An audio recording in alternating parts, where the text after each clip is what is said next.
अस्सलामुअलैकुम। Programme report card के साथ मैं हूं अलीना फारूक शेख और हम सबसे पहले कोरोना की बात करेंगे क्योंकि दिन ब दिन केसेस में इजाफा हो रहा है। केसेस का जो ग्राफ है वो तेज़ी से इस वक्त ऊपर जा रहा है। शदीद ये वबा फैल रही है इस वक्त और अगर एहतियाती तदाबीर ना अपनाई गई तो माहिरीन खदशा जाहिर कर रहे हैं कि इतनी तेज़ी से फैलेगा कि काबू में नहीं आएगा। वज़ीर आज़म इमरान खान ने भी इसी से मुतल्लिक कल एक प्रेस कॉन्फ्रेंस की, आवाम से खिताब किया और उन्होंने अपील की है कि एहतियाती तदाबीर अपनाई जाएं वरना संगीन नताइज भुगतने पड़ सकते हैं। उन्होंने कहा लोग समझ रहे हैं, बल्कि शिकवा किया वज़ीर आज़म ने, उन्होंने कहा लोग समझ रहे हैं कि ये आम सा फ्लू है, मामूली फ्लू है और इसको संजीदगी से नहीं ले रहे। उन्होंने कहा ऐसा मत करें, जुलाई अगस्त में इसकी पीक है, अगर अभी भी हमने एहतियात कर ली तो हम इसको कदरे संभाल लेंगे। आज एक रिपोर्ट भी सामने आई है। हांगकांग के स्टडी ग्रुप ने पाकिस्तान को कोरोना से निमटने के एतबार से नाकामी के लिहाज से एशिया पैसिफिक में चौथा खतरनाक तरीन मुल्क कहा है। इस तमाम तर सूरत हाल पर अपने एनालिस्ट से हमारा सवाल कुछ यूँ है कि वज़ीर आज़म कहते हैं कि अवाम ने कोरोना को संजीदा नहीं लिया तो मुल्क का नुकसान होगा। वज़ीर आज़म का शिकवा जायज़ है, हाँ या नहीं के ऑप्शंस हैं। और पैनल पर आज हमें ज्वाइन करें हसन निसार साहब, मज़हर अब्बास साहब, बाबर सत्तार साहब, मुनीब फारूक साहब और इरशाद भट्टी साहब भी हमारे साथ होंगे। हसन निसार साहब क्या कहेंगे? देखें अलीना, किसी भी सोसाइटी में, किसी भी माशरे में का सबसे बड़ा अलमिया, सबसे बड़ी ट्रेजिडी ये होती है कि वहाँ जायज़ नाजायज़, गलत और सही, दुरुस्त ना दुरुस्त, जालिम और मजलूम, खूब ना खूब के दरमियान लाइन ड्रॉ करना मुमकिन नहीं रहता। अगर आप इसको एकेडमिकली देखो, निसाबी तौर पे तो इमरान खान की शिकायत दुरुस्त है, लेकिन अगर जौहरी तौर पे देखो तो ये शिकायत इंतहाई बेबुनियाद और बेतुकी है। क्योंकि इस मुल्क की अशराफिया ने, मैं बड़ी देर से चीख रहा हूँ कि अवाम को ना तालीम दी, ना तरबियत दी, ना डिसिप्लिन किया। आपने उनको दिया क्या है जो उनसे मांग रहे हो? आपने औलाद की गंदी तरबियत की है और आज वो अगर धक्के खा रही है तो वो कैसा शिकवा फिर? ठीक है मुनीब, WHO देखिए साहिर का एक शेर है, दुनिया ने तजर्बात व हवादिस की शक्ल में जो कुछ मुझे दिया था वो लौट आ रहा हूं मैं। वाह, ठीक है मुनीब, WHO ने पंजाब हुकूमत को एक ख़त लिखा और कहा है कि अगर 2 हफ्ते के लिए मुकम्मल लॉकडाउन ना किया गया तो बड़े संगीन नताइज होंगे। क्या आपको लगता है कि इस पॉइंट पे भी अगर लॉकडाउन करेंगे तो कुछ बचत हो सकती है? देखिए अलीना, गुज़िश्ता रोज़ मैं अपने प्रोग्राम में वो हमारे पाकिस्तान तहरीक इंसाफ के MNA वो तशरीफ़ रखते थे, उन्होंने कहा जी देखिए लोगों ने हमें खामखा कह दिया था कि लॉकडाउन से कोरोना भाग जाएगा। कहाँ भागा है लॉकडाउन से कोरोना, या क्या हुआ है? अब बात यह है कुछ छड़ी लेके तो पीछे पड़ेगा नहीं कोरोना के। अगर ठीक है वो मुआशरा और वहाँ की सोच और वहाँ लोगों की तरबियत, और ये हसन साहब का जो पॉइंट है मैं इससे बिल्कुल एग्री करता हूँ कि ये हमारा जो ओवरऑल रवैया है उसके बारे में भी ये अक्कासी करता है। और ये बात है कि जहालत कूट कूट के भरी हुई है और किसी ने आगे हमें एजुकेट भी नहीं किया। लेकिन कुछ काम ऐसे होते हैं जिनको किसी न किसी स्टेज पर करना पड़ता है, आपको किसी न किसी जगह से शुरू करना पड़ता है, रिगार्डलेस कि इससे पहले क्या हो गया। इस कौम से पैसे मांगने हो, चंदा इकट्ठा करना हो तो ये कौम बहुत अजीम हो जाती है। और कहना हो तो क्या आप वज़ीर आज़म भी कह देते हैं, हर कोई कह देता है जी कि बड़ी कमाल कौम है जी, बहुत बड़ा फिलैंथ्रोपिस्ट बहुत ज़्यादा है और कमाल पैसे लोगों में जी, गरीब आदमी भी देता है। लेकिन बात यह है लोगों को लीड भी तो आपने ही करना है। 2 साल से हो गए आपको इस मुल्क में आए एज प्राइम मिनिस्टर। अब आपने 2 तजर्बे करने थे, सब कुछ करने थे, किसी को अच्छा लगता है बुरा, बट आपको ही लोग देखेंगे ना। आप मुल्क के वज़ीर आज़म हैं, जब आपकी अपनी हुई नैरेटिव में, अपने बयान किए हुए नैरेटिव में इतने झोल होंगे, इतनी ज़्यादा कॉन्ट्रडिक्शंस होंगी, एक दफ़ा आप एक बात करते हैं, दूसरी दफ़ा आप दूसरी बात करते हैं, को ये बावर करा देते हैं कि नहीं नहीं नहीं ये लॉकडाउन तो बड़े वो किसी बड़े अमीर घर के बैठे हुए ड्राइंग रूम के अंदर किसी बंदे ने कह दिया होगा, ये तो सोल्यूशन नहीं। बात सोल्यूशन की नहीं है, बात यह है कि आपने इस मुल्क को लीड किस तरीके से करना है। पंजाब हुकूमत का बड़ी मदद के साथ अब उस्मान बुज़दार साहब का क्या इनिशिएटिव हो सकता है, उन्होंने क्या फैसला करना है। WHO क्या WHO का बाप भी आ जाए तो वो भी कोई लिख दे लेटर तो उस्मान बुज़दार साहब के कान पर क्या जूं रेंगेगी। अगर कुछ करना है उन्होंने तो उन्होंने इस्लामाबाद की तरफ देखना है कि साईं बताएं मैं यहाँ पर क्या करूँ। अपना उनका इनिशिएटिव है कोई नहीं। ब्यूरोक्रेसी वो भी चाहते हैं कि जो बस वो कहते रहें, जो ज़रा थोड़ा सा बंदा उनको जिसने थोड़ा सा टफ टाइम देने की कोशिश की उन्होंने उसको चेंज कर दिया चीफ सेक्रेटरी पंजाब को, कि जो वाकई थोड़ा सा पंजाब में शायद काम भी करना चाह रहे थे आज़म सुलेमान साहब। अब मसला ये है कि जो कुछ हो चुका, हम जाहिल सही, हम गंवार सही, हम बेतुके सही, हमारी कोई तरबियत नहीं है, बट किसी ना किसी जगह से जनाब इमरान खान ने इस मुल्क को, आप सीधा तो लेके चलेंगे ना, आगे तो लेके चलेंगे। आप यही बताते रहते हैं मर गए मर गए मर गए लोग जी, बिल्कुल ये नैरेटिव हमने ये आर्गूमेंट स्ट्रॉन्ग कर दिया कि जी नहीं economy versus health, economy versus health. और भाई जब लोग अल्लाह माफ़ करे जब एक दिन में पता नहीं कितनी अमवात होंगी या लोग मरेंगे, तो उस वक्त उनको आप क्या आर्गूमेंट लोगों को देंगे कि नहीं जी देखिए हमने भूख से तो नहीं मरने दिया ना, अब बीमारी से मर गया उसका हम क्या करें। I mean this is something that puts me at rage. आप अंदाजा करेंगे वो लोग जो कि किसी जगह बैठे हुए होंगे और सोच रहे होंगे कि जो ये तजर्बा हुआ ये क्या हुआ। अब तो रोज रिश्तेदारों की कॉल आ रही होती हैं ऑन अ रेगुलर बेसिस, पता चल रहा होता है इसको हो गया उसको हो गया, इट्स हॉरिबल। लेकिन जैसे आपने विफाक की बात की तो बाबर सत्तार साहब के पास पॉइंट लेके चलते हैं। बाबर साहब, गुज़श्ता रोज़ खुद नोटिस केस की समाअत हुई, सुप्रीम कोर्ट ने विफाक से पूछा कि जी लेजिस्लेशन क्यों नहीं हुई कोरोना से मुतल्लिक अभी तक। दूसरा, अटॉर्नी जनरल फॉर पाकिस्तान जो कि विफाक के नुमाइंदे हैं एक तरह से, उन्होंने अदालत से दरख्वास्त की कि जी SOPs पर अमल दरामद या पाबंदी से मुतल्लिक अगर आप अपने ऑर्डर में कुछ लिख दें तो शायद लोगों पर इम्पैक्ट ज़्यादा हो। ये तो बड़ा इंटरेस्टिंग केस है जो आपका सवाल है बुनियादी। मुझे तो वो स्टोरी याद आ गई, the strange case of doctor Jekyll and mister hide.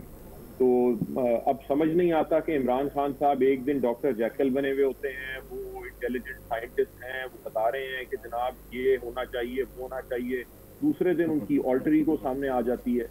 तो पाकिस्तान पे असल हुकूमत कौन कर रहा है, हाइड कर रहा है कि जेकल कर रहा है?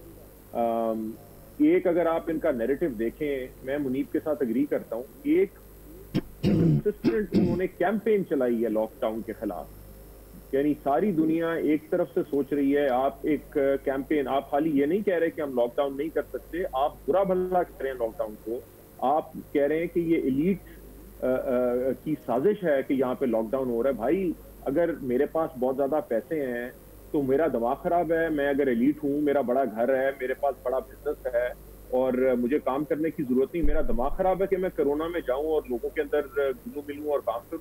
मैं आराम से घर में बैठूंगा, अगर मेरे पास सेविंग्स हैं 2 4 5 10 साल की, या मेरे पास 2 जनरेशन के लिए पैसे हैं, तो मैं क्यों जाके काम करूंगा। लेकिन मेरे लिए, मैं तो एलीट नहीं हूं, लेकिन मेरे लिए, आपके लिए, हम सब के लिए जो मिडिल क्लास के लोग हैं, इनके लिए काम करना जरूरी है। क्योंकि आपके पास, किसी के पास 1 महीने की सेविंग होगी, किसी के पास 3 महीने की सेविंग होगी मैक्सिमम, तो आपने काम तो करना है, काम नहीं करेंगे तो ये कहना, उससे स्टिग्मेटाइज करना लॉकडाउन को, ये कह के कि ये कि एलीट का एक तरह से कंस्पिरेसी है, आप लोगों को निकाल दें, उन्हें बीमार कर दें ना, वो उसके बाद काम करने के काबिल रहेंगे। सो ये तो कम्युनिकेशन इंपॉर्टेंट होती है इस तरह के केस में। आप कह सकते थे कि हमारी मजबूरी है कि हमें सिलेक्टिव लॉकडाउन करना पड़ेगा, कुछ चीजें हमें खोलनी पड़ेंगी। जाहिर है दवाइयां भी तो कोई ना कोई बना रहा है इसका, वो लॉकडाउन के नीचे तो नहीं है। सारी दुनिया में इस तरह से हो रहा है कि कुछ वाइटल सेक्टर्स हैं, डॉक्टर हैं, वो लॉकडाउन में नहीं है, जाहिर है उन्होंने काम करना है। इसी तरह से आपको कुछ ना कुछ सेगमेंट्स अपने स्टेट के सर्विसेज के खोलने पड़ते हैं, लेकिन एक स्टिग्मा बना देना, एक पोलराइज्ड डिबेट स्टार्ट करवा देना कि जनाब या तो आप सेहत कर सकते हैं या फिर आप इकोनॉमी बचा सकते हैं, और हम इकोनॉमी बचाएंगे, सेहत नहीं बचाएंगे, हमारी जिम्मेदारी नहीं है ये जो लोग मरते चले जाएंगे अब और जो बीमार हो रहे हैं इनकी तरफ, क्योंकि हम कर ही नहीं सकते। ये किस तरह का नैरेटिव है? और उसके बाद फिर आप 2 महीने बाद आके कंप्लेन करें जी लोग सीरियसली नहीं ले रहे। आप अपनी कैंपेन तो देखें, आप कम्युनिकेशन तो देखें, आपने क्या किया है। आपने लोगों को कन्विंस किया है यहाँ पे इस मुल्क में फेडरल गवर्नमेंट ने कि सीरियसली लेने की जरूरत नहीं है। हमारे सामने ये सारा कुछ हुआ है। सिंध गवर्नमेंट कहती रही कि हमें सीरियसली लेने की जरूरत है, ये वबा बहुत ज्यादा फैल जाएगी, बड़ी प्रॉब्लम होगी, और फेडरल गवर्नमेंट मजाक उड़ाती थी उनका, और मिनिस्टर्स आके मजाक उड़ाते थे। आज आप कह रहे हैं कि लोग सीरियसली नहीं ले रहे। ये मज़े साहब, पहले ये मैसेज जाता था कि ये आम फ्लू है, मामूली फ्लू है, आप ठीक हो जाएंगे, लेकिन अब यकदम जब ये आएगा कि भाई आप लोग SOPs नहीं फॉलो कर रहे, ये इसको संजीदगी से लें, आम फ्लू नहीं है, अवाम तो कंफ्यूज होंगे जब इस तरह से इतना बड़ा शिफ्ट आएगा बयानों में। तो देखिए वो मुनीर नियाज़ी का शेर है ना, किसी को मौत से पहले किसी गम से बचाना हो, हकीकत और थी कुछ जाके उसको ये बताना हो, हमेशा देर कर देता हूँ मैं हर काम करने में। देखिए जब सियासतदान डॉक्टर्स बन जाएंगे, डॉक्टर सियासतदान बन जाएंगे और मरीज़ रहेगा तो फिर यही कुछ होगा जो हो रहा है। और हसन साहब ने कई मरतबा वो बुनियादी बात की है कि हम क्यों ज़वाल पजीर हैं, हमने अपने लोगों को दिया क्या, ना तालीम दी, ना मेरिट पे चीज़ें दी। इस सवाल को एक अलग से ज़रूर रखना चाहिए कभी। अभी भी सिंध में जैसे डोमिसाइल का मसला बहुत संजीदा सूरत इख्तियार कर गया है, मेरिट का मसला बहुत संजीदा है। पाकिस्तान में कभी मेरिट की बुनियाद पर लोगों को नौकरियां नहीं दी गई। इन मसाइल पर हम कभी गुफ्तगू करते ही नहीं, अवॉइड करते हैं इन चीज़ों को। पाकिस्तान का आज कौमी सवाल क्या है, हमने इस पर कभी गुफ्तगू नहीं की। पाकिस्तान में जो कौमी ज़बानें हैं या उर्दू बहैसियत कौमी ज़बान के क्यों फ़रोग़ नहीं पाई, उस पर हमने कभी तवज्जो नहीं दी। बहुत अहम इशू है कोरोना का, लेकिन आप सोचें कि हमने पोलियो को कभी संजीदगी से डिस्कस किया। यानी पोलियो का कतरा पिलाने वालों को गोलियां मिलती हैं, और पोलियो वर्कर्स की जो हालत होती है कि वो जितनी मेहनत करते हैं और उसके बाद उनके साथ क्या सलूक होता है, उनको अपना जो पैसे होते हैं वो किस तरीके से मिलते हैं। तो हमने अपनी ये प्रायोरिटी सेट ही नहीं की। यही वजह है कि आज हम कोरोना के मामले पे कंफ्यूज हैं। पहले इनिशिएटिव हमारे हाथ में था कि हम कोरोना को रोक सकते थे। आज इनिशिएटिव कोरोना के हाथ में है कि वो कब यहाँ से जाता है। हमारे हाथ में अब कुछ नहीं रहा। अब ये फैल रहा है वायरस, आप लोगों को कहते रहें, चाहे वज़ीर आज़म कहते रहें, वज़ीर आला कहते रहें, वज़रा कहते रहें। जब वक्त था तो हमने वो इक़दामात नहीं किए कि हम कोरोना को रोक सकते या कोरोना को आने नहीं देते। अब वो आ गया है, वो फैल रहा है। आपके यहाँ जो लोगों का म्यार है वो आपको पता है। लोगों के हमने बहुत 10 लाख की टाइगर फोर्स बनाई हुई है, पता नहीं वो किस तरीके से इफेक्टिवली काम कर रही है, या इवन दीगर सियासी जमातें वो क्या काम कर रही हैं। कहीं आपको नज़र आई हैं, कहीं वो यूनियन काउंसिल्स के लेवल पे पॉलिटिकल पार्टीज नज़र आई हैं। तो हम लोगों से रिश्ता सिर्फ इंतखाबात के वक्त जोड़ते हैं, वरना हमारा लोगों से रिश्ता होता ही नहीं है। तो लोग अपने फैसले फिर खुद करते हैं। जिन्हें यकीन है वो एहतियात कर लेते हैं, जिन्हें यकीन नहीं है वो एहतियात नहीं करते। फिर मास्क, सैनिटाइजर्स, ग्लव्स, ये अब एक आम आदमी की रीच में तो नहीं है। वो कितना, एक जो दिहाड़ी वाला है वो कितनी मरतबा दिन में या 2 दिन में कितनी मरतबा वो मास्क खरीदेगा और पहनेगा। मास्क की कीमतें आप देखें जाके, जो पुरानी मिलती थी अब तो उससे डबल प्राइसेस पे मिल रही है। तो चीज़ें हाथ से, अब इनिशिएटिव आपके हाथ में नहीं है। अब इनिशिएटिव कोरोना के हाथ में है। उसने कब तक रहना है और कब जाना है।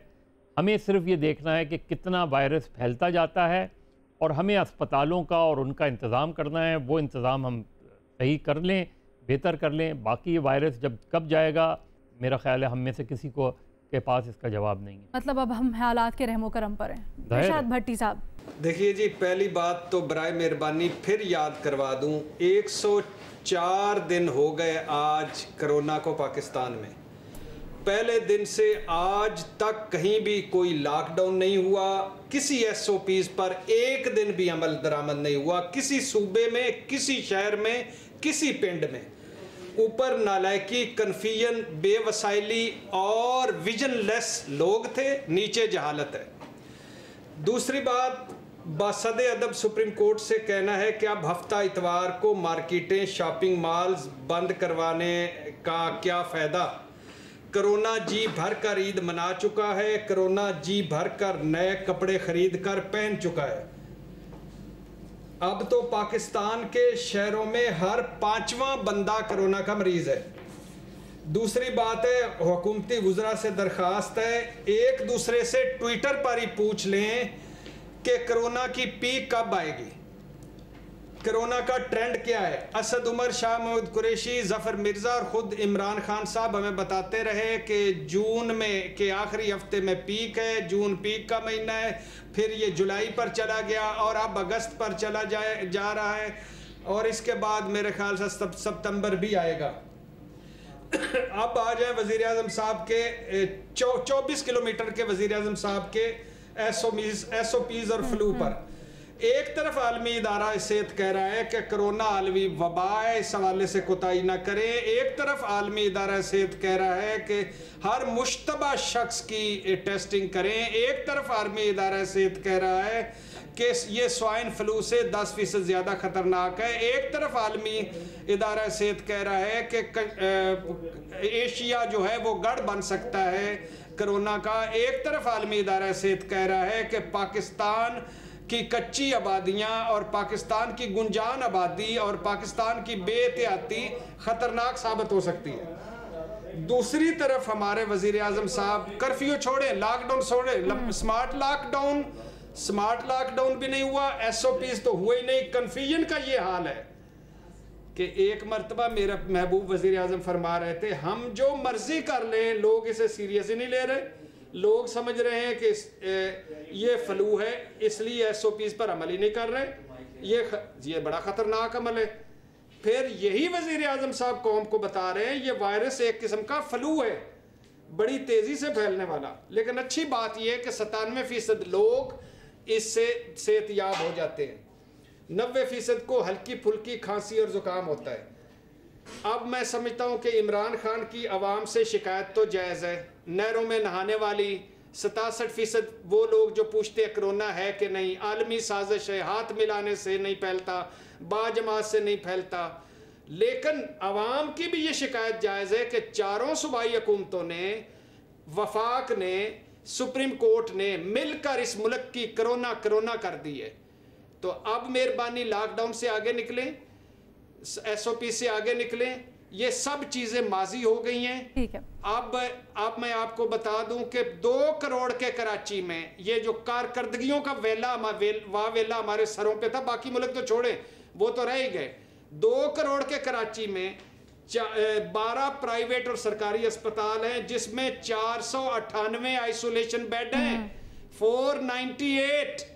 498 इटली के एक कस्बे में हैं।